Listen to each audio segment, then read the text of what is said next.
し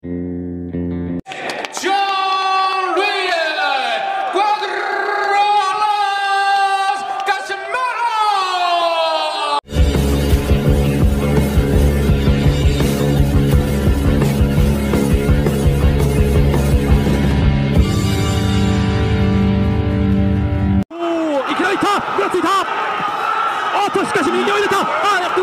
手をついたかどうだ。手を入れましたサンチェス。そこに対して右からサンチェスも返した。左カシメロがまた来た。ポーランドどうでしょう。しのげるか。止めた。契約体重で変更されています。ただいまより本日のメインイベントスーパーバンタム級オーバーキャッチウェイト10回戦を行います。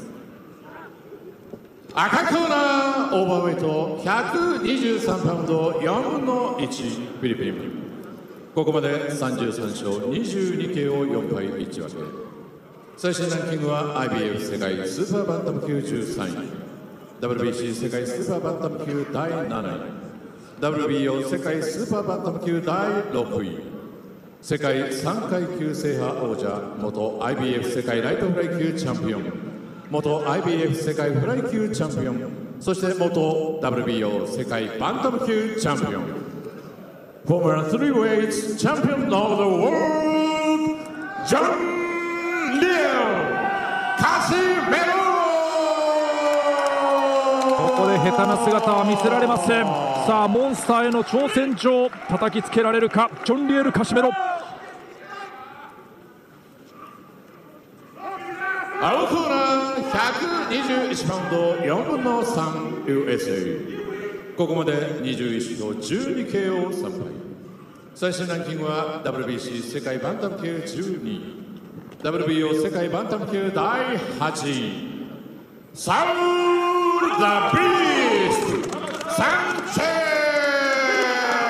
ス。そしてもう一度同じくベニー・マーティン、同じく飯田哲也。改めて本日のメインイベントです。福地裕二。スーパーバンタム級の契約から変更されまして128パウンドおよそ 58.0 キロ10回戦に変更されています。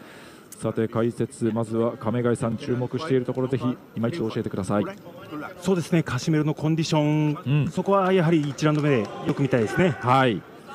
さあ岩瀬さんはどうでしょうか。はい、前回の競技選手の試合がメインだと思ってます。まあそうですね、あれだけの戦いを見せられると、さあメインイベントはもちろんそれに匹敵するものを見せなくてはいけない両者、ジョン・リエル・カシメロ VS サウル・チャンス・サンチェス。10回戦が始まりました。まずは第1ラウンド、カシメロのコンディションも心配されるんですけれども、さあいきなりいった、ぐらついた。しかし右を入れた。手をついたかどうだ。ダウンです。チェスもいいカウンターあったんですけどね、勝った後に。いやさすがカシメロ、こういう記録ありますね。いきなりだ、まだ30秒経っていません。まずはダウンを奪ったのはジョン・リエル・カシメロ。なんとかちょっと手を思わずついてしまったというようなことになりましたサンチェス。ただカシメロはかなりかかっています。サンチェスの方は世界ランキング入りはしているんですけれども、こちらはバンタム級でのランキング入りということで、階級で言いますと岩瀬さん重いんですよね。そうですね。この辺りはまたこちらのコンディションもどうかというのが気になります。しかしカシメロの方はキレありますね。やはり序盤強いですね、カシメロ。いきなりダウンが奪われました。ただそこからサンチェスの方もいいパンチを返しました。ちょっとこれは目が離せません。ナイスジャブ。ここで左フック。これサンチェスこれ得意なんですよ。もうためを作らずに左フックうまく打ち込めるんですよね。今度はボディに打ち込んでいくカシメロ。少しフェイントを入れましたサンチェス。そこに対してサンチェスも返した。カシメロの左が火を吹いた。2度目のダウン。サンチェス立ち上がれるか。うなずいた。立ち上がりました。残りは1分。さあカシメロが来るか。仕留めに来る。サンチェスしのげるか。一方か。いや返す。いいですね。返している。そこに打ち込んでいく。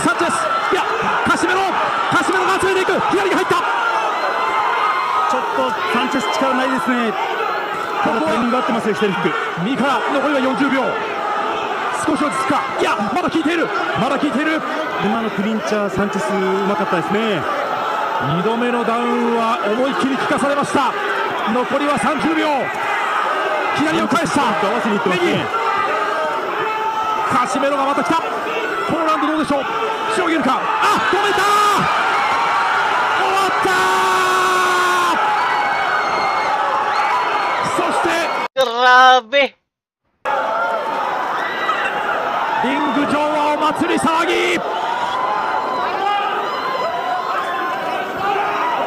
ジョン・リエル・カシメロ1ラウンドテクニカルノックアウト。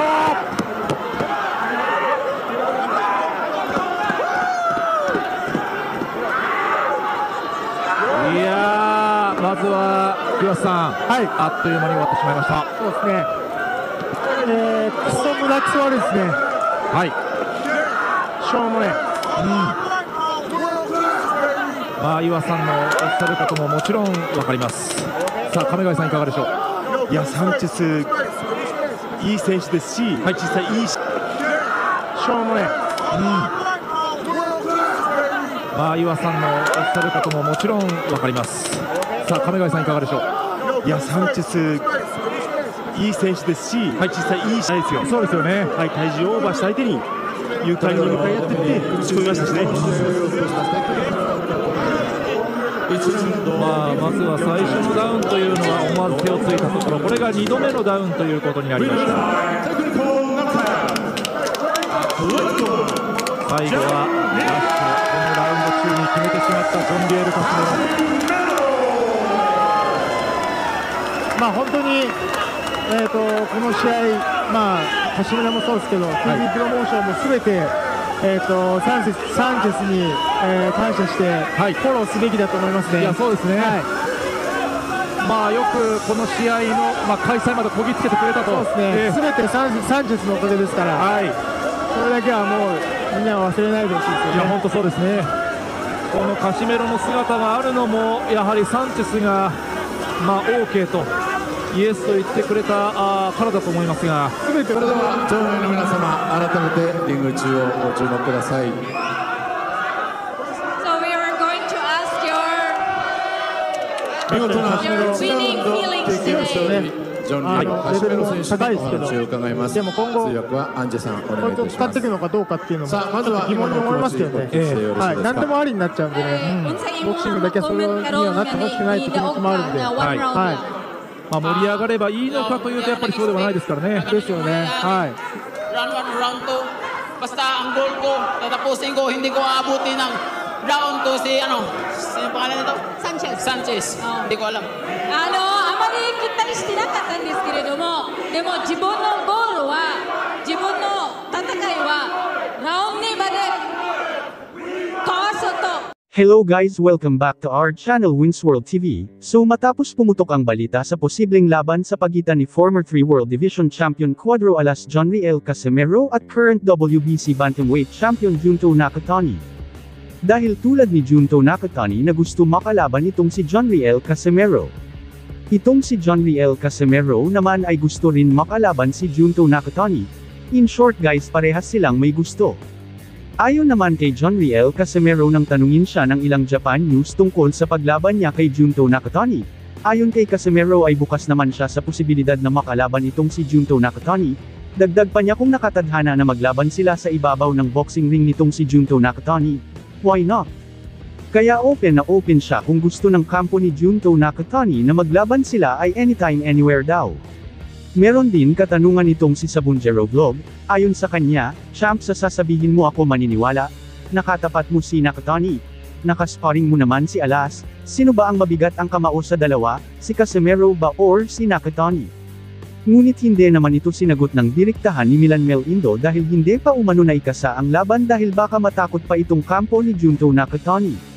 Kung maalala nyo sa taong 2019 ay nakaharap na ito ni Milan Mel Indo itong si Junto Nakatani. Sa timbang na 115-pound super flyweight division, kung saan ay nabigo nga dito ang ating kababayan na si Milan Mel Indo. At kung pag-uusapan naman natin ang sparring ni Milan Mel Indo kontra John Riel Casimero, ay panigurado na alam ni Milan Mel-Indo kung sino ang may mabigat na kamao. Ngunit dahil hindi pa nakakasa ang laban Junto Nakatani versus John Riel Casimero ay mananahimik muna ito, dahil baka daw matakot pa si Nakatani. Dahil kapag umayaw itong si current undisputed and 4 World Division Champion Naoya Inoue na lumaban kay John Riel Casimero ay tiyak kay Junto Nakatani ito babagsak para lumaban.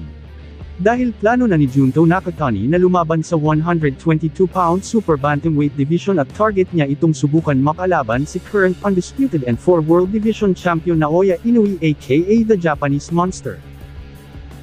So Nonito Donaire Jr., may balak lumaban muli under MP Promotion Management. Matapos nga ng mahigit 3 taon ang hindi pagkakaunawaan ng MP President Sean Gibbons at itong si former 4 World Division Champion and Pinoy boxing legend na si Nonito Donaire Jr. ay sa wakas ay nagkabati na rin ito. Kung inyo pong natatandaan na nagsimula ang away ng dalawang ito, noong panahon na hawak ng MP Promotion itong si former 3 World Division Champion Cuadro Alas Angas ng Pinas John Riel Casimero, dahil kasado na noon ang unification fight sa pagitan ni Nonito Donaire Jr. laban kay John Riel Casimero. Ngunit itong kampo ni Nonito Donaire Jr. ay umatras sa kadahilanan ng hindi pagbigay respeto sa asawa ni Nonito Donaire Jr., dahil panay banat itong si John Riel Casimero at Sean Gibbons sa asawa ni Nonito Donaire, dahil dito ay nagpasya si Nonito Donaire Jr. na umatras na lang sa laban, ngunit ganun pa man ay nagkaayos pere naman ang kampo ni John Riel Casimero at yung kampo ni Nonito Donaire Jr. Habang si Sean Gibbons naman ang naging kalaban ni Nonito Donaire at John Riel Casimero. Ngunit talagang mababait ang lahing Pinoy dahil, sa likod ng hindi pagkakaunawaan ay nagawa pere nilang magpatawad. Dahil kitang-kita dito sa larawang ito na magkakasama na muli sa isang litrato itong si MP Promotion President Sean Gibbons at Nonito Donaire Jr. Post ito ng Viva Promotion na may caption na MP Promotion President Sean Gibbons together with the Filipino legend, Nonito Donaire Jr. and his wife Rachel Donaire at the WBO convention in Humacao, Puerto Rico. Dahil dyan ay maraming fans ang nagsasabi na mukhang may laban itong paparating si Nonito Donaire kasama si Sean Gibbons. Sa edad na 41 ni Nonito Donaire ay patuloy pa din itong lalaban dahil wala pa siyang formal na announcement sa kanyang pagre-retiro sa larangan ng pagboboxing, kaya napakalaking posibilidad na muli itong lalaban. Alam naman natin na hindi papayag itong MP Promotion na hindi makabawi dito sa ating pambato na si John Riel Casimero, matapos paliparin ni Cuadro Alas John Riel Casimero ang ulo ng kanilang pambato na si Saul Sanchez, kaya panigurado na babawi ang MP Promotion, sinisimulan na nila na lutuin ang laban John Riel Casimero versus Carl Hamas Martin. Ngunit sa paglitaw ng mga litrato nakuha na magkakasama muli itong kampo ni Nonito Donaire Jr. at MP President Sean Gibbons ay marami ang nag-iisip na baka si Nonito Donaire Jr. ang balak nilang itapat dito kay Cuadro Alas John Riel Casimero. Dahil alam naman natin dati na kasado na ang laban ng Nonito Donaire Jr. versus John Riel Casimero, ngunit hindi ito natuloy dahil sa maraming nangyari na hindi maganda. Ngayong nagkaayos na itong si Nonito Donaire Jr. at Sean Gibbons ay tiyak na may plano silang gumawa ng laban at ito nga ang hinala ng mga boxing fans na si Nonito Donaire Jr. versus John Riel Casimero ang planong match-up. Sanchezのpressa! Sanchezのpressa! カシメロの左が火を吹いた2度目に匹敵するものを見せなくてはいけない両者ジョン・リエル・カシメロ vs サウル・チャンス・サンチェス10回戦が始まりました。まずは第1ラウンド、カシメロのコンディションも心配されるんですけれども、さあいきなりいった、ぐらついた、おっとしかし右を入れた、手をついたかどうだ、ダウンか、ダウンです。チェスもいいカウンターあったんですけどね、勝った後に、いやさすがカシメロ、攻撃力ありますね。いきなりだ、まだ30秒経っていません。まずはダウンを奪ったのはジョン・リエル・カシメロ。なんとかちょっと手を思わずついてしまったというようなことになりましたサンチェス。ただカシメロはかなりかかっています。サンチェスの方はランキング、世界ランキング入りはしているんですけれども、こちらはバンタム級でのランキング入りということで、階級で言いますと岩瀬さん重いんですよね。そうですね。この辺りはまたこちらのコンディションもどうかというのが気になります。いやしかしカシメロの方はキレありますね。やはり序盤強いですねカシメロ。いきなりダウンが奪われました。ただそこからサンチェスの方もいいパンチを返しました。ちょっとこれは目が離せません。ナイスジャブ。ジャブ、ここで左のフック。これサンチェスこれ得意なんですよ。もうためを作らずに左フックうまく打ち込めるんですよね。今度はボディに打ち込んでいくカシメロ。少しフェイントを入れましたサンチェス。そこに対して2回左。サンチェスも返した。左カシメロの左が火を吹いた。2度目のダウン。サンチェス立ち上がれるか。うなずいた。立ち上がりました。残りは1分。さあカシメロが来るか。仕留めに来る。サンチェスしのげるか。攻勢一方か。いや返す。いいですね。返している。そこに打ち込んでいくサンチェス。いやカシメロが集めていく。左が入った。ちょっとサンチェス力ないですね。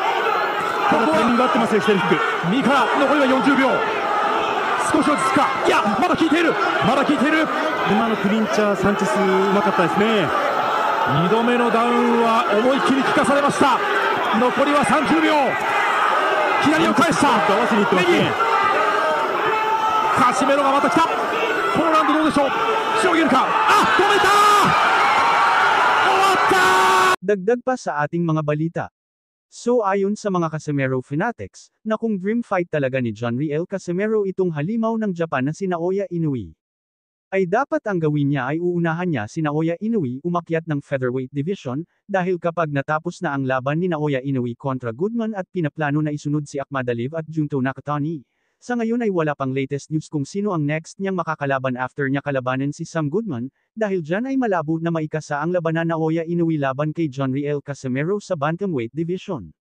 Kaya ang tanging chance na makalaban ni Cuadro alas Jonriel Casimero si Naoya Inoue ay umakyat na siya ng featherweight division. Kung baga ay aabangan niya si Naoya Inoue sa featherweight division, kailangan lang ni Casimero magkaroon ng world title fight sa naturang division.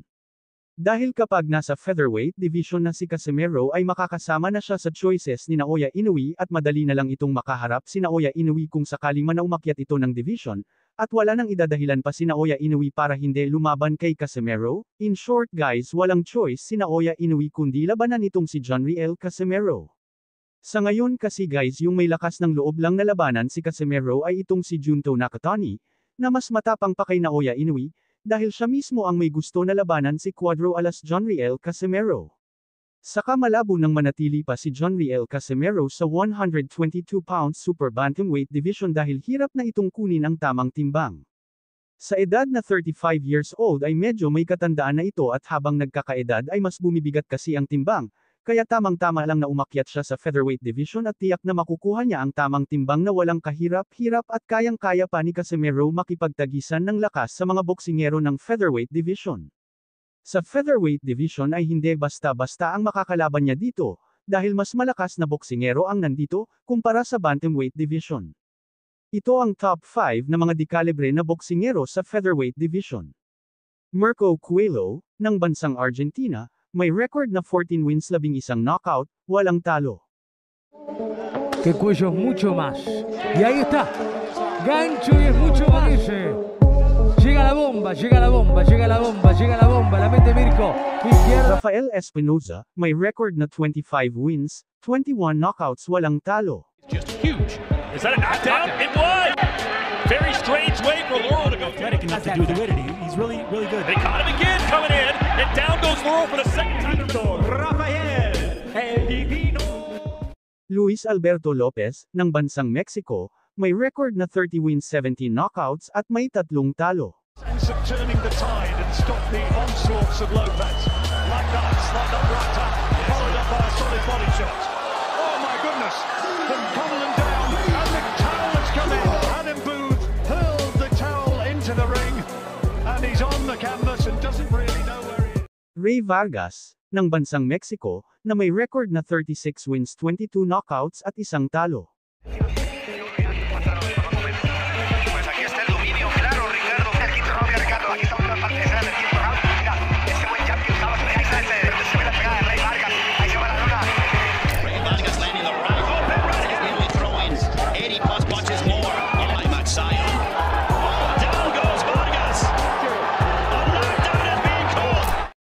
At ang top 1 ay si Leigh Wood, na may record na 28 wins 17 knockouts at 3 talo. How many fights? You'll be the man who answers at this level. Number one in the mind as much as with the body. Oh, trouble here! Kakayanin kaya ng lakas ni John Riel Casimero ang mga dekalibreng boksingero sa featherweight division. Dagdag pa sa ating mga balita. Pagkatapos nga tibagin ni former 3 World Division Champion Cuadro Alas angas ng Pinas John Riel Casimero, sa round 1 si former World Challenger Saul Sanchez ay nagbitaw nga ito ng pahayag patungkol kay current undefeated and 4 World Division Champion Naoya Inoue. Ayon kay Casimero na kapag si Naoya Inoue na ang kanyang magiging kalaban ay kukunin niyang sparring mate ay si undefeated superstar, and current WBA lightweight world champion, Gervonta Tank Davies. Bilang paghahanda sa Sagang Halimaw ng Japan na si Naoya Inoue. Ngunit ganun pa man ay marami ang nagkomento na hindi kaya kunin ni John Riel Casimero si Tank Davies. Dahil mismo ang bilyonaryo ng Saudi Arabia ay hindi ito napapayag na lumaban sa kanyang bansa sa kabila ng malaking offer na pera sa kanya. E paano pa kaya kung gawin lang sparring partner ni Cuadro Alas John Riel Casimero? Dahil panigurado hindi yun papayag na maging sparring partner lang ni Cuadro Alas. Ngunit hindi rin natin alam dahil hindi rin naman basta-basta ang mga koneksyon ng ating pambato na si Cuadro Alas John Riel Casimero, dahil seryoso ito sa kanyang sinabi. Ngunit ganun pa man ay hindi na matutuloy ang sagupaan nila ni Naoya Inoue, dahil official nang inanunsyo kung sino ang makakalaban ni Naoya Inoue, dahil official ng kasado sa buwan ng December taong kasalukuyan ang labanan Naoya Inoue vs Goodman. Dagdag pa sa ating mga balita, ilang araw bago magalit itong si Bob Arum, ay nagpalabas ang Top Rank promotion ng statement, tungkol nga dito kay Naoya Inoue aka the Japanese Monster. Ayon sa kanilang statement ay hindi na sila magbibigay ng anumang special treatment kay Naoya Inoue, at hindi na nila pipilitin ito kung lalaban pa ba ito sa bansang Amerika or hindi na. Sa makatuwid kung ating i-analyze ang statement nitong Top Rank promotion ay para na rin nila inabandona at sinukuan tong si Naoya Inoue, at ipaubaya na lang siya sa kanyang Japanese promoter. At singilin na lang ang Team Inoue sa Danyos, sa mga laban na hindi ginanap sa bansang Amerika. Dagdag pa sa ating mga balita. So grabe nga talaga ang lakas ni former 3 World Division Champion Cuadro Alas angas ng Pinas John Riel Casimero.